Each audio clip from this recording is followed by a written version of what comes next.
নাম কি? সিদরাতুল মুনতাহা। তুমি কোন ক্লাসে পড়ো? ক্লাস 1। ক্লাস 1। তুমি কি সিলেবল পারো?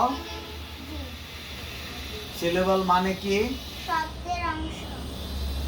শব্দের অংশের ইংলিশ কি? সিলেবল। সিলেবল তুমি স্পেলিং করতে পারো? জি। বলো তো। SYLLABLE syllable. Wow, super. তুমি সিলেবলের কাজ কি? শুদ্ধ উচ্চারণে সাহায্য করে সিলেবলের কাজ। ওয়াও। সিলেবল কত প্রকার?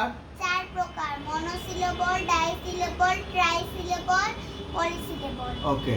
তুমি কি ভাওয়েল কয়টি? ভাওয়েল 5টি। কি? AEIOU। কনসোনেন্ট কয়টি? 21টি। 21টি। সেমিভাওয়েল কয়টি? 2টি। WY। Wow, excellent. Thank you so very much. Thank you.